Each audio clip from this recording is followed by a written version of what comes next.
नकली घोषणाएं मत कीजिए। दूसरा, अपने जीवन के, अपने व्यक्तित्व को ढकिए मत। Let the board peep into your personality. Board को अपने व्यक्तित्व में झांकने का मौका दीजिए, क्योंकि आपके व्यक्तित्व में ऐसा कुछ नहीं है जिसके लिए आपको शर्मिंदा होने की जरूरत है।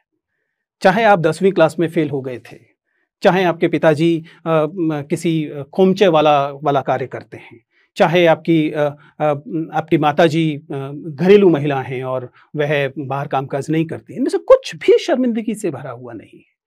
और ये सब इस सब ने आपके व्यक्तित्व में अपनी हिस्सेदारी की है, बढ़ाया है। पर्सनालिटी टेस्ट इन्हीं चीजों की जांच है। तो पहला सूत्र यह है कि अपनी पर्सनालिटी को नकली मत बनाइए, जो है उसे ईमानदारी से सामने रखिए। अब अगला सवाल यह है कि सामान्यतः उस तनाव की सेटिंग में, जब आप एक बड़े से कमरे में भेज दिए गए हैं और आपके सामने बैठा हुआ व्यक्ति ऐसा व्यक्ति है जिसकी उम्र 60-65 साल है, जिसने अपने पूरा करियर एक बड़े अधिकारी के तौर पर या एक पुलिस अधिकारी के तौर पर या एक सेना अधिकारी के तौर पर या एक एकेडमिक व्यक्ति के तौर पर बिता लिया है, उसकी ध्यान से देखती आंखों से आप परेशान न हो, तनाव में न आ जाएं, एक खुशमिजाज, एक अच्छे, तार्किक, संवेदनशील व्यक्ति की तरह अपने आप को दिखा पाएं, इसके लिए आपको क्या करना चाहिए? मेरी सलाह बहुत साधारण है। मैं आपसे इस समय बात कर रहा हूं। आपसे बात करते समय मैं भी चिल्ला सकता था, चीख सकता था। बहुत बार विद्यार्थियों को ये लगता है कि एक्सट्रोवर्ट होना, बहुत खुलकर बोलना, आपके व्यक्तित्व का बहुत शानदार गुण है। सच्चाई ये है कि ना तो एक्सट्रोवर्ट होना, ना ही इंट्रोवर्ट होना व्यक्तित्व का अच्छा या बुरा गुण है। ये दोनों महत्वपूर्ण गुण हैं। तो ये मजबूरी है, साक्षात्कारकर्ताओं की मजबूरी है कि उन्हें भाषा में बात करनी पड़ती है। अगर उनके पास ऐसा कोई तरीका हो जो बिना बात किए आपके व्यक्तित्व के बारे में पता लगा सकें, तो वो शायद आपसे बात ही ना करें। अगर कल को ऐसी कोई मशीन आ जाए जो आपको स्कैन करे और पता लग जाए कि आपका व्यक्तित्व क्या है, तो किसी इंटरव्यूअर की जरूरत ही नहीं। लेकिन चूंकि अब ये वैसी मशीन नहीं है, इसलिए हमारे पास एकमात्र तरीका बात करने का है। तो हम जो सिखाने की कोशिश करते हैं और जो आपको सीखना चाहिए एक कैंडिडेट के तौर पर, कि जब आप बोर्ड के सामने जाएं तो आप बोलने या गैर वाचिक संप्रेषण दो तरह का होता है। एक वाचिक संप्रेषण, बोलने वाला, आप कैसे बोलते हैं, और दूसरा गैर वाचिक संप्रेषण, आपकी आंखें क्या बोलती हैं, आपके हाथ क्या बोलते हैं, पूरा जिसे आप बॉडी लैंग्वेज कह सकते हैं, उससे आप क्या संप्रेषित करते हैं। आपको इसका भी ध्यान रखना पड़ता है। लेकिन सवाल है कि एक इंटरव्यू बोर्ड के सामने आप अपने आप को ऐसे कैसे पेश करें जिससे यह लगे कि आपके व्यक्तित्व में जो गुण हैं वो अधिकारी बनने के रास्ते में बाधा नहीं। इसके लिए जरूर हम लोगों ने कुछ तकनीकी चेकलिस्ट बना रखी होती हैं। मसलन मैं 5 चीजें जरूर जांचता हूं। मैं बात करता हूं पोस्चर की, यानी कि आप कैसे बैठे हैं, सिटिंग पोस्चर। मैं बात करता हूं वर्बल कम्युनिकेशन की, वॉइस की, यानी कि आप कैसे बोल रहे हैं, आपकी आवाज बहुत ऊंची तो नहीं है या बहुत नीची तो नहीं। ध्यान रखिएगा, ये सारी चीजें संयोगवश नहीं होती। एंजाइटी आपकी आवाज को बढ़ा देती है। आप तेज बोल रहे हैं, ये आपके आत्मविश्वास का लक्षण नहीं है, ये आपके डरे होने का लक्षण है। और हम इस बात को बहुत आसानी से, कोई भी जो इतने सालों से, मैंने बताया कि बहुत वरिष्ठ अधिकारी हैं, बहुत अनुभवी व्यक्ति हैं, उधर बैठकर आपकी आवाज की शुरुआती 2 मिनट में जान चुके हैं कि आप कितने नर्वस हैं, और उसके लिए बहुत अधिक परिश्रम करने की आवश्यकता नहीं है। खैर, तो वॉइस लेवल यानी वर्बल कम्युनिकेशन, जिसमें कि गति और आवाज का जो वॉल्यूम है, दोनों को देखा जाता है। इसके अलावा आई कॉन्टैक्ट, सबसे खूबसूरत चीज मानव संप्रेषण में यदि कुछ है तो आपकी नजरें। अगर आप में आत्मविश्वास है, अगर आप ईमानदार हैं, तो आप बात करने वाले व्यक्ति की आंखों में देखते हैं। अगर नहीं है तो आप काम चलाते हुए चेहरे पर देखते हैं। लेकिन अगर आप झूठ बोल रहे हैं, अगर आप चुरा रहे हैं कुछ, अगर आप फेक कर रहे हैं कुछ, तो अक्सर आप ऊपर देखते हैं। ये साधारण सा तरीका है। कुल मिलाकर मैं क्या कह रहा हूं, जब आप किससे बात कर रहे हैं तो उसकी आंखों में या कम से कम चेहरे की तरफ देखिए। इसके अलावा हम बात करते हैं अक्सर हैंड मूवमेंट की, हाथों से आप क्या कहने की कोशिश करते हैं। ये एक अलग अलग समय में अलग अलग स्थितियां हैं, खड़े होते हुए अलग होता है, लेकिन चूंकि आमतौर पर साक्षात्कार बैठकर है, इसलिए सबसे आसान होता है कि आप न्यूनतम हैंड मूवमेंट रखते हैं। और फाइनली कुल मिलाकर प्रवाह, फ्लो, वह सबसे महत्वपूर्ण चीजों में से एक होता है कि आप जब बातचीत कर रहे हैं तो आप रुक रुक कर, अटक अटक कर बोल रहे हैं, या आप चूंकि अपनी बात पर यकीन रखते हैं इसलिए बात को एक प्रभाव में बोल रहे हैं।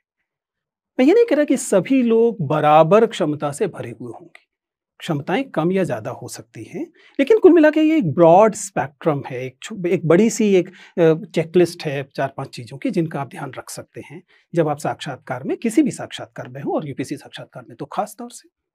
ये वो मूल बिंदु हैं जिनसे हम बात करते हैं। लेकिन जैसे कि किसी भी भाषिक चीज़ के साथ होता है, अंततः महत्वपूर्ण यह है कि आप क्या बोलते हैं, विषय वस्तु क्या है, कंटेंट क्या है। क्या आप केवल जार्गन दे रहे हैं, क्या आप ब्लफ कर रहे हैं। किसी भी इंटरव्यू को, खासतौर से यूपीएससी इंटरव्यू को तबाह करने के लिए आपका केवल एक बार झूठ बोलना काफ़ी है। आपको किसी सवाल का उत्तर नहीं पता, और ऐसा स्कूलों में चल जाता है, इसलिए कई बार आदत होती है कि आपको सवाल का जवाब नहीं पूछा पता है, लेकिन आपसे पूछा गया तो आपने कहा हाँ पता है, और जब आपने उत्तर दिया तो वह उत्तर आपके अनुमान पर, गेस पर आधारित था। इंटरव्यू आपको यह सुविधा नहीं देता। क्यों नहीं देता? बहुत साधारण सी बात है। प्रश्न का उत्तर न पता होने पर आप आसानी से कह सकते थे कि मुझे उत्तर नहीं पता। तब क्या आपके बारे में क्या राय बनती कि इसको एक सवाल का उत्तर नहीं पता था, जबकि बहुत सारे सवालों का उत्तर पता था, तभी तो यह साक्षात्कार दे रहा है, तभी तो उसने मेंस क्लियर किया है। लेकिन आपने एक उत्तर गलत दिया। गलत का मतलब केवल गलत का, राय में गलत कुछ नहीं होता, लेकिन फैक्चुअल तथ्यात्मक चीजों में आपने दावा किया कि आपको पता है और आपको नहीं पता था, आपने अनुमान लगा दिया, तब आपके बारे में आपकी ईमानदारी पर सवाल उठता है। और यही महत्वपूर्ण है, क्योंकि ईमानदारी नॉन नेगोशिएबल है इस तरह की सेवाओं में। या आपके व्यक्तित्व में इंटीग्रिटी को लेकर जब सवाल उठ गया तो फिर आप किसी लायक नहीं। आप कितने भी योग्य इंजीनियर, डॉक्टर क्यों ना हो, अगर आपके अंदर एक साधारण ईमानदारी का गुण नहीं है कि आपसे आपके वरिष्ठ अधिकारी ने पूछा कि क्या तुम ये काम करते हो, इसके बारे में जानते हो, और आपने डर के कह दिया कि मुझे पता है, तो क्या होगा? पूरा काम बिगड़ेगा। इसलिए एक महत्वपूर्ण गुण जो है वो ईमानदारी का गुण होता है। ये वे मूल चीजें हैं जिनका ध्यान हम लोग साक्षात्कार में रखते हैं। हालांकि ज्ञान महत्वपूर्ण है, इसलिए जब तैयारी आप करते हैं तो मैं बार बार ये कहता हूं कि ऐसा नहीं है कि आप ये मानकर चलें कि साक्षात्कार के लिए केवल कैसे बोलना है की तैयारी करनी है। क्या बोलना है इसे तो देखना ही पड़ेगा। एक बिंदु और मैं जरूर बात करना चाहता हूं, और उसका लेना देना आपकी पर्सनैलिटी की सेंसिटिविटी, संवेदनशीलता से है। कोई भी व्यक्ति समाज में पैदा होता है और समाज के पूर्वाग्रह उसे भी प्रभावित करते हैं। अगर किसी का जन्म बुंदेलखंड क्षेत्र में हुआ या गोरखपुर में हुआ, पूर्वी उत्तर प्रदेश में, बिहार में, तो स्वाभाविक है कि अगर उसका समाज में अभी सामंती गुण हैं तो उसके व्यक्तित्व में भी आए होंगे। इस बात के लिए हम उस व्यक्ति को दोष नहीं दे सकते। लेकिन पैदा होने से अब तक जो 20-22 साल उसने बिताए हैं, इसमें इस व्यक्ति ने अपने इन सामंती गुणों को बढ़ाया है या कम किया है? वह ज्यादा संवेदनशील हुआ है या ज्यादा सामंती हुआ है? स्त्रियों को लेकर, दलितों को लेकर, अल्पसंख्यकों को लेकर, तमाम हाशिए के वर्गों को लेकर उसकी क्या सोच है? ये एक महत्वपूर्ण पक्ष है किसी भी अधिकारी या अधिकारी बनने की चाह रखने वाले व्यक्ति। इसलिए आप अक्सर पाएंगे कि हम जरूर कोई ना कोई सवाल स्त्रियों से जुड़ा हुआ, स्त्रियों की के प्रति संवेदनशीलता से जुड़ा हुआ अवश्य पूछते हैं, और सीधा न भी पूछें तो घुमा कर पूछते हैं। मसलन बहुत लोकप्रिय आजकल का सवाल है कि जब अच्छा आपको क्रिकेट खेलना पसंद है तो बताइए भारतीय क्रिकेट टीम का कप्तान कौन है? और जैसे ही कोई व्यक्ति विराट कोहली बोलता है या किसी पुरुष क्रिकेट टीम का कप्तान बोलता है, तुरंत समझ में आता है कि इस व्यक्ति की महिलाओं के प्रति जो समझ है वो अपेक्षाकृत कम संवेदनशील है। क्योंकि भारतीय क्रिकेट टीम तो 2 होंगी ना, पुरुष क्रिकेट टीम भी होगी और महिला क्रिकेट टीम भी होगी, तो आपको या तो दोनों नाम बताने चाहिए, या फिर अगर आप पुरुष हैं तो आपको पहले महिलाओं की क्रिकेट टीम का नाम बताना चाहिए और उसके बाद आपको पुरुष क्रिकेट टीम का। लेकिन अगर आपके लिए भारतीय क्रिकेट टीम का मतलब केवल पुरुषों की क्रिकेट टीम है तो आपको थोड़ा सा सुधार करने की जरूरत है। ये कोई सजा नहीं है, ये आपकी आलोचना भी नहीं है, लेकिन ये केवल सुझाव है कि जब आप अपनी जिंदगी को जी रहे हैं तो अपने आसपास उन संवेदनशीलताओं को बढ़ाएं। ऐसा एक छोटा सा बिंदु है जो मैंने कहा था, पोस्चर, सिटिंग पोस्चर। आप में से कई सारे लोगों ने मैंसप्लेनिंग और मैंसप्रेडिंग शब्द सुना होगा। मैंसप्रेडिंग का क्या मतलब होता है? मैंसप्रेडिंग का मतलब होता है कि हम पुरुष जब किसी भी सार्वजनिक स्थल पर बैठते हैं तो बैठते समय अपनी टांगें चौड़ी कर कर बैठते हैं। क्यों? क्योंकि दरअसल हमें लगता है कि ये दुनिया तो हमारी है, पुरुष जो ठहरे। इसलिए हम जितना हमारा एंटाइटल्ड स्पेस है उससे कुछ ज्यादा घेरते हैं। इसके ठीक विपरीत महिलाओं को हमेशा सिकुड़ने की ट्रेनिंग मिलती है, इसलिए वे जितना उनका इंटाइटल स्पेस है उससे थोड़ा कम लेती हैं। एक व्यक्तित्व परीक्षक के तौर पर मैं इस बात को जब भी देखता हूं तो उस कैंडिडेट को समझाता हूं, गलती आपकी नहीं है, क्योंकि जैसा मैंने कहा कि ये तो सामाजिक निर्मिति है, लेकिन अगर आप संवेदनशील हैं तो आपको सुनिश्चित करना चाहिए कि आप उतनी ही जगह लें जितनी पर आपका हक है। ऐसा नहीं है कि मेट्रो में बैठते समय अपनी टांगों को इतना चौड़ा कर दें कि साथ में बैठे हुए सहयात्री को सिकुड़ कर बैठना पड़े। ये रूपक में भी कही जा रही बात और भौतिक तौर पर भी की जा रही है।